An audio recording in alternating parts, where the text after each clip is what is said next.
Jake Harrison and Emily Carter, a love that turned dangerous. Jake and Emily looked like the perfect couple. To outsiders, their relationship felt like a dream. They first met in college while studying environmental science. They quickly connected over their shared love for nature, road trips, and quiet nights under the stars. Their bond grew fast. Within 2 years, they moved into a small house in a peaceful part of Portland, Oregon.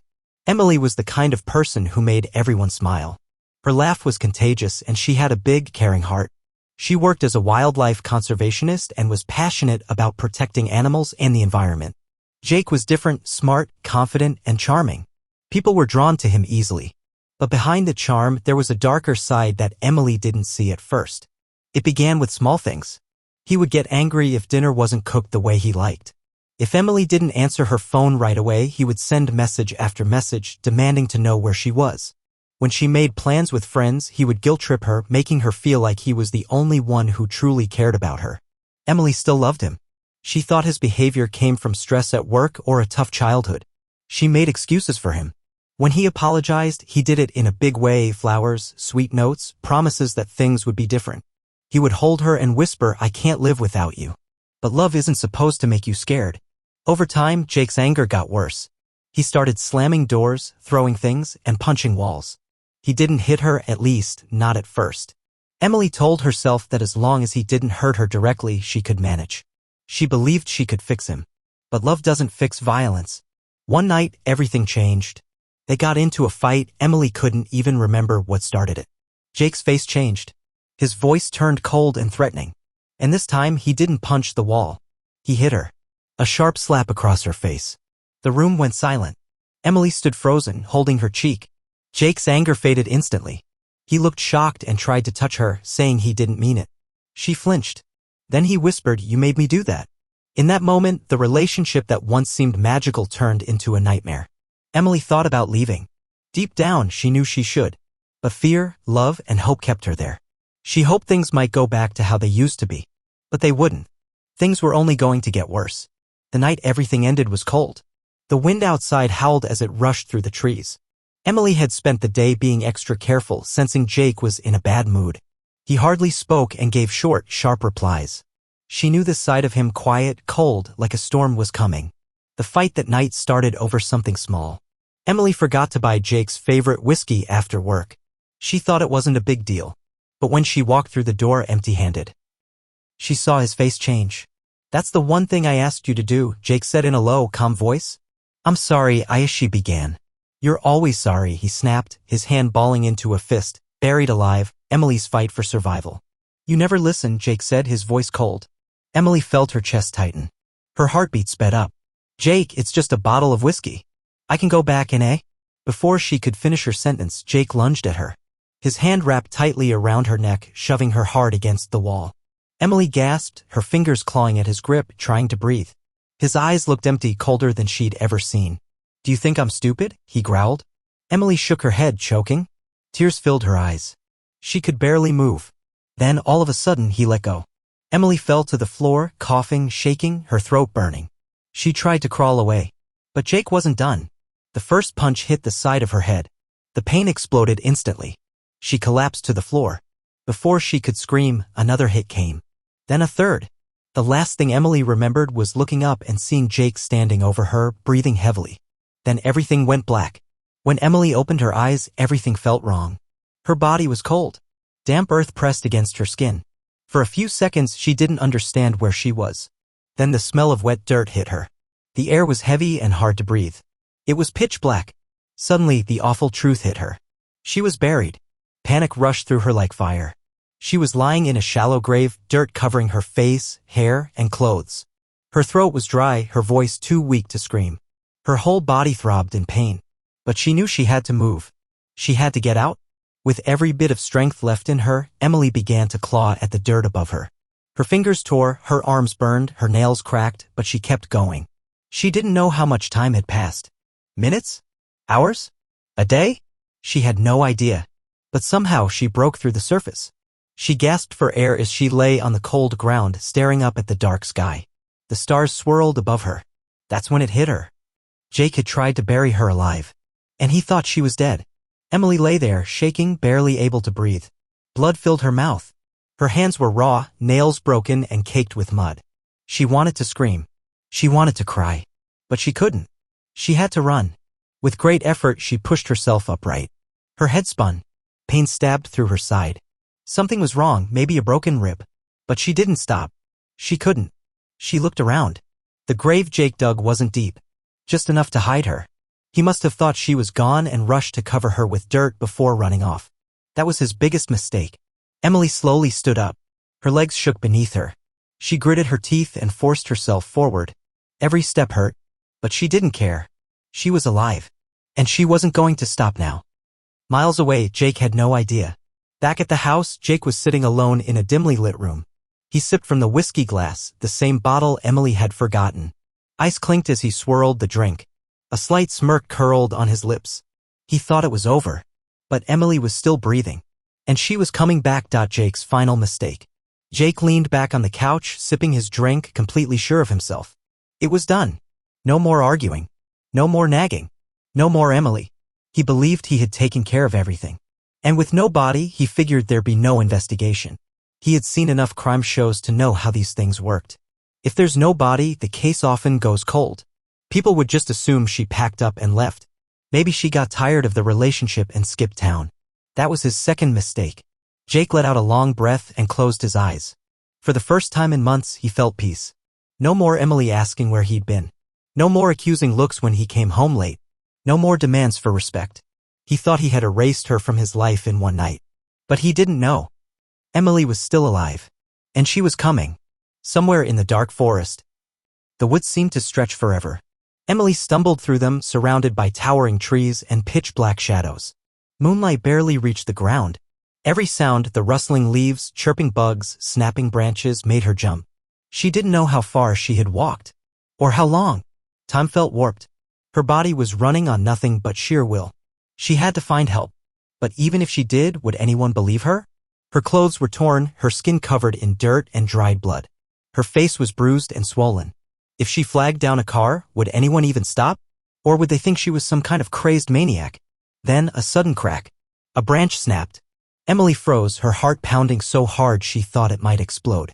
Her eyes darted toward the sound. Was it him? Had Jake come back? Had he realized she was gone and returned to finish what he started? She held her breath. Then, light. A flicker in the distance. A flashlight. Not Jake. Someone else. A hiker? A camper? Whoever it was, they could help her. She didn't hesitate. With the last ounce of energy she had, Emily staggered toward the light, arms stretched out. Help, she rasped. Please, help me. The flashlight stopped. A gasp came from the man holding it. He looked to be in his late 40s, dressed in hiking gear, frozen in shock as he took in her condition. Oh my God, he whispered. Are you okay? Emily collapsed at his feet. Later. Emily woke up in a hospital bed. Bright lights buzzed overhead. The air smelled like antiseptic. Machines beeped softly nearby. And 4 fed fluids into her arm. She was safe. A mix of feelings rushed over her, relief, fear, fury. She had survived. But Jake thought she was dead. That was his final mistake. Emily turned her head slowly. Her throat felt raw. A nurse stood nearby, jotting notes on a clipboard. She looked up, surprised when she noticed Emily was awake. You're awake, the nurse said gently, walking over. Don't try to talk. You've been through a lot. Emily swallowed. It hurt, but she didn't care about the pain. She had one thing on her mind. She reached out and grabbed the nurse's wrist weakly. Call the police, she whispered. The words hit the nurse like a jolt. Her eyes widened. Call the police, Emily said again, barely louder than a breath. The nurse didn't ask questions. She nodded and rushed out the door. Emily sank back into the bed. Her heart pounded. The machine beeps grew louder in her ears. The white walls felt like they were closing in. She was exhausted. But she couldn't rest yet. Jake still thought she was safe in the grave he left her in. And now she had the chance to take everything from him. Back at Jake's house. Jake was still on the couch, half drunk and smug, when a knock came at the door. At first, it was soft, barely heard over the hum of the TV. Then again, louder this time. Jake frowned and set down his glass. The knock at midnight. It was nearly midnight. Jake scowled as the knocking came again. Who the hell would be at his door this late? A neighbor? A package delivered to the wrong house? Grumbling, he got off the couch and rubbed his eyes as he walked to the door. But something made him pause. A strange feeling crept over him, cold and sharp, crawling up his spine. The knock came again, this time slower, steadier. It sounded deliberate. Jake swallowed hard. He shook it off and opened the door. And what he saw made his blood freeze. Standing in the dim porch light was Emily. Her hair was a tangled mess, her face pale and bruised. Dirt clung to her skin, her eyes were hollow but locked on his like she could see straight through him. Her clothes hung in shreds. She wasn't wearing shoes. She looked like something that had clawed its way out of a grave. For a long second, neither of them moved. Jake's mouth went dry. His heart pounded against his chest. This wasn't possible. He had buried her. With his own hands. And yet here she was. Emily took a slow step forward. "Hi, Jake," she whispered. Jake stumbled back, nearly tripping over his own feet. His brain scrambled for a reason, any reason. This had to be some kind of joke. A nightmare. Or maybe the police had found her and she was part of some plan to trap him. Yeah, that had to be it. Right? But then he noticed her hands. Her nails cracked and caked with blackened dirt. Like she had clawed through something. His stomach twisted. This wasn't a trick. Emily was alive. And she had come back. Jake's instincts kicked in. He needed to act fast. If she was here, it meant she hadn't told anyone yet. No police. No confession. He still had a chance to fix this. "Emily," he said, his voice shaking. I thought something happened to you. Where have you been?" Emily stepped closer. Her eyes locked on his. Cold and sharp like a blade. "You mean after you buried me alive?" Jake flinched. "No, I didn't. Don't lie to me, Jake," she said, her voice low and steady. Too steady. He looked at her. Really looked. She was hurt. Weak. If he moved now, he could stop her. She wouldn't stand a chance. But then she reached into her jacket pocket and pulled out something small. Jake's heart dropped. A recording device. Emily pressed play. And then his own voice filled the night. "She's gone. No body, no evidence. No one will ever find her." Jake's mouth fell open. He stared at her in horror. She hadn't just survived. She had come back with proof. His face twisted in rage. "You bitch." But before he could lunge, the sound of sirens cut through the air. Red and blue lights lit up the street. Jake spun around. Police cars skidded to a stop in front of the house. Doors flew open. Officers jumped out, guns aimed. "Jake Harrison," a voice shouted. "Step away from the woman and put your hands in the air." Jake froze. No. This couldn't be happening. He looked back at Emily, face burning with fury. "You set me up." Emily's eyes sparkled in the porch light. "No, Jake," she whispered. "You did this to yourself." Jake roared and made a run for it. But he didn't get far. Officers tackled him in seconds. He hit the ground hard, thrashing, screaming, fighting, but it was over. Emily stood there, silent, as they dragged Jake to a squad car. His face was shoved against the hood. Cuffed. Defeated. The man who thought he had buried his past was now being buried by it, the last word. For the first time in years, Emily felt something she thought was gone forever: power. As the car door slammed shut behind Jake and the patrol car pulled away, he twisted in his seat to glare at her through the window. His face was a mix of rage and disbelief. "This isn't over," he hissed. Emily took a step closer, her voice calm, steady. "Oh, Jake," she said quietly. "Yes, it is." The cruiser disappeared into the night. The red and blue lights faded, and all that was left was the sound of her own breathing. She stood there on the porch, his porch, but not anymore. A long breath escaped her lips. Her knees were weak. Her body hurt. But she had survived. She had won. And Jake? He wasn't going to prison just for what he did.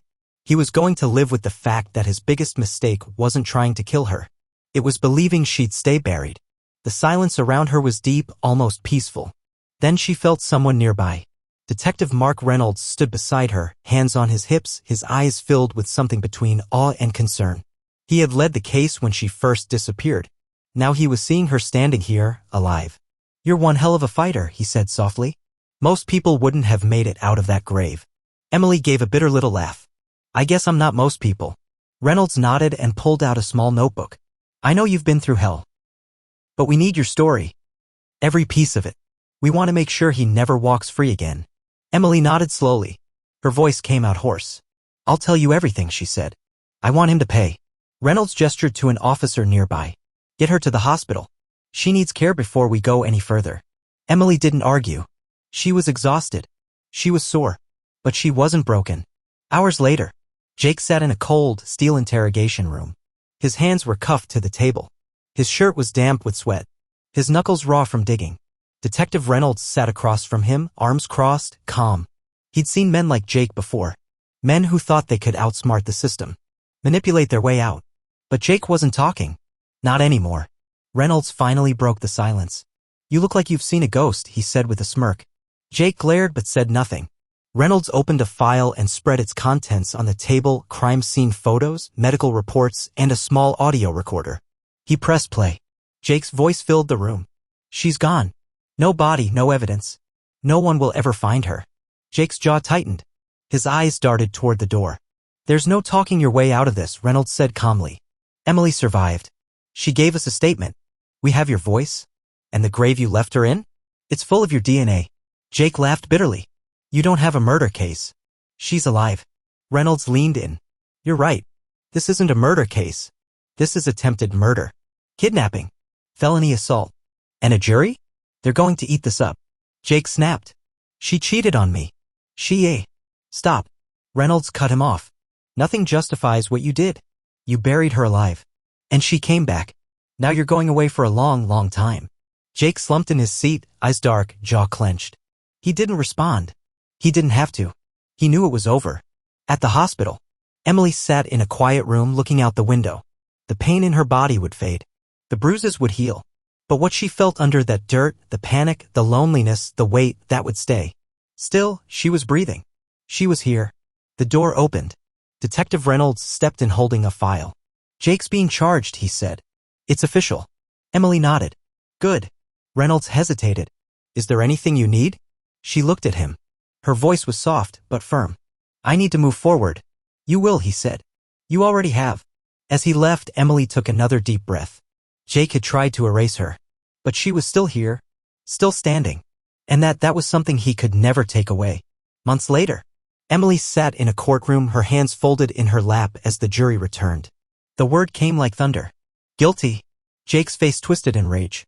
He was led away in shackles, shouting, snarling, but no one cared anymore. Emily didn't flinch. She smiled. Because the man who tried to bury her didn't realize. He'd only buried himself. Closing remarks and vote of thanks.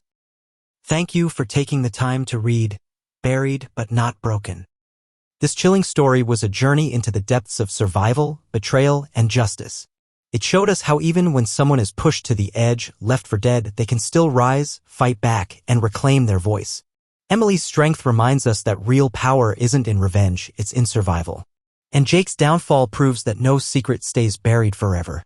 While this story was fictional, it was crafted with deep respect for the strength of real-life survivors and inspired by the raw intensity found in true crime cases. We hope it sparked thought, reflection, and a deeper appreciation for the complexities of the human spirit. Warning disclaimer, this content is purely for educational and storytelling purposes. It is a work of fiction designed to entertain, inform, and inspire discussion. Any resemblance to real persons or events is purely coincidental. A big thank you to all our readers. Thank you for your time, your curiosity, and your continued support. Whether you're a true crime enthusiast, a creative writing lover, or just someone who enjoys a good psychological thriller, we appreciate you being part of this journey. Want more? If you enjoyed this story, there's plenty more waiting for you. Dive into our collection of dark, twisted, and thought-provoking true crime-inspired tales. Subscribe, follow, or bookmark this channel so you don't miss what's coming next. Every story brings something new, a mystery to unravel, a lesson to learn, and a truth to face.